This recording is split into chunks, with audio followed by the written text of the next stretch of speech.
Domingo 8 de julio. La venida del Espíritu. Conforme a la orden de Jesús, los creyentes esperaron en Jerusalén el cumplimiento de la promesa del Espíritu, y lo hicieron con oración ferviente, arrepentimiento sincero y alabanzas. Cuando llegó el día, estaban todos unánimes juntos. Hechos capítulo 2, versículo 1. Probablemente en el mismo aposento alto de Hechos, sin embargo, pronto se mudarían a un lugar más público. Hechos capítulo 2, versículos 6 al 13. Y cuando esto fue divulgado, se juntó la multitud, y estaban confusos, porque cada uno les oía hablar en su propia lengua. Y estaban atónitos y maravillados, diciéndose unos a otros: mirad, ¿no son galileos todos estos que hablan? ¿Cómo pues les oímos nosotros hablar, cada uno en nuestra lengua en la que hemos nacido?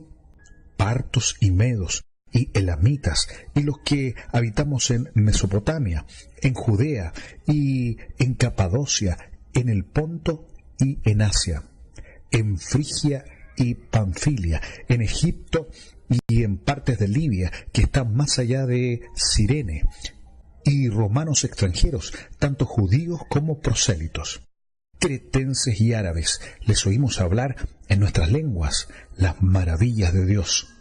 Y estaban todos atónitos y perplejos, diciéndose unos a otros: ¿qué significa esto? Mas otros, burlándose, decían: están llenos de mosto. Leo Hechos, capítulo 2, del 1 al 3. Y cuando llegó el día de Pentecostés, estaban todos unánimes en un mismo lugar. Y de repente vino un estruendo del cielo, como de un viento recio, que corría, el cual llenó toda la casa donde estaban sentados. Y se les aparecieron lenguas repartidas como de fuego, asentándose sobre cada uno de ellos. ¿Qué elementos sobrenaturales acompañaron el derramamiento del Espíritu?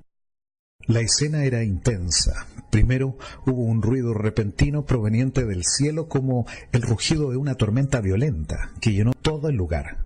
Y luego apareció algo similar a llamas de fuego, y se posó sobre los que estaban allí. En la Biblia, frecuentemente al viento y al fuego se les relaciona con una teofanía o una manifestación divina. Por ejemplo, Éxodo 3, capítulo 2, Éxodo 19, versículo 18 y Deuteronomio 4, versículo 15. Comienzo a leer. Éxodo 3, 2. Y le apareció el ángel de Jehová en una llama de fuego, en medio de una zarza. Y él miró y vio que la zarza ardía en fuego, y la zarza no se consumía. Capítulo 19, 18. Y todo el monte de Sinaí humeaba, porque Jehová había descendido sobre él en fuego, y el humo de él subía como el humo de un horno, y todo el monte se estremeció en gran manera. Deuteronomio 4, versículo 15.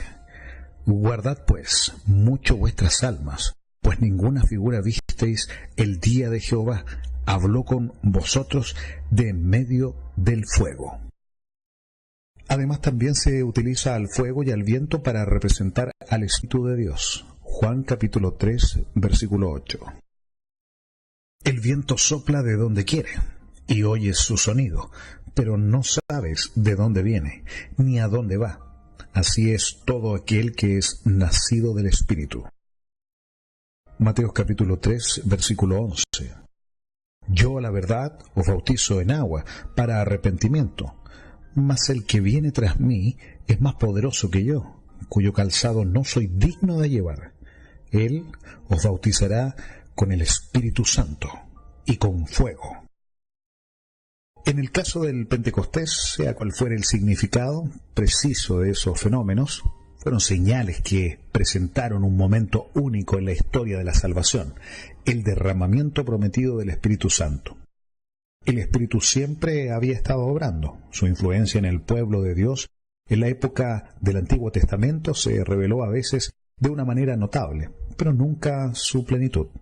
Durante la era patriarcal, la influencia del Espíritu Santo se había revelado a menudo en forma señalada, pero nunca en su plenitud. Ahora, en obediencia a la palabra del Salvador, los discípulos ofrecieron sus súplicas por este don, y en el cielo, Cristo añadió su intercesión. reclamó el don del Espíritu para poder derramarlo sobre su pueblo. Juan el Bautista predijo el bautismo del Espíritu por parte del Mesías venidero. Lucas capítulo 3, versículo 16. Respondió Juan diciendo a todos: yo a la verdad os bautizo, pero viene quien es más poderoso que yo, de quien no soy digno de desatar la correa de su calzado. Él os bautizará con el Espíritu Santo y con fuego. Comparado con Hechos capítulo 11, versículo 16. Entonces me acordé de la palabra del Señor, cuando dijo: Juan ciertamente bautizó en agua, mas vosotros seréis bautizados con el Espíritu Santo. Y el mismo Jesús se refirió a él varias veces. Lucas capítulo 24, 49. Y he aquí yo enviaré sobre vosotros la promesa de mi Padre, mas vosotros quedaos en la ciudad de Jerusalén hasta que seáis investidos con poder de lo alto. Hechos capítulo 1, versículo 8. Pero recibiréis poder cuando haya venido sobre vosotros el Espíritu Santo, y me seréis testigos, a la vez en Jerusalén, en toda Judea, en Samaria, y hasta lo último de la tierra. Este derramamiento sería su primer acto de intercesión ante Dios. Juan capítulo 14, versículo 16. Y yo rogaré al Padre, y Él os dará otro Consolador, para que esté con vosotros para siempre. Versículo 26. Mas el Consolador, el Espíritu Santo, a quien el Padre enviará en mi nombre, Él os enseñará todas las cosas y os recordará todo lo que yo os he dicho. Capítulo 15, versículo 26. Pero cuando venga el Consolador, a quien yo os enviaré del Padre, el Espíritu de verdad que procede del Padre, Él dará testimonio de mí. El Pentecostés, la promesa se cumplió. Aunque el bautismo del Espíritu en Pentecostés fue un acontecimiento único relacionado con la victoria de Jesús en cruz y su exaltación en el cielo, estar llenos del Espíritu es una experiencia que se repite continuamente en la vida de los creyentes. Hechos capítulo 4, versículos 8 y 31. Entonces Pedro, lleno del Espíritu Santo, les dijo: príncipes del pueblo y ancianos de Israel.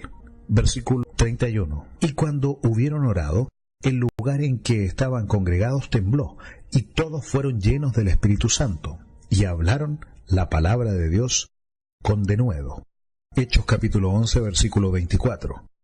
Porque era varón bueno y lleno del Espíritu Santo y de fe, y mucha gente fue añadida al Señor. Hechos capítulo 13, versículo 9. Entonces Saulo, que también es Pablo, lleno del Espíritu Santo, fijando sus ojos en él. 52. Y los discípulos estaban llenos de gozo y del Espíritu Santo. Efesios 5, versículo 18.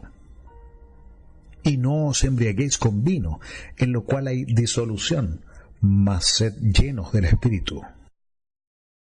¿Qué evidencias tienes de la obra del Espíritu Santo en tu vida?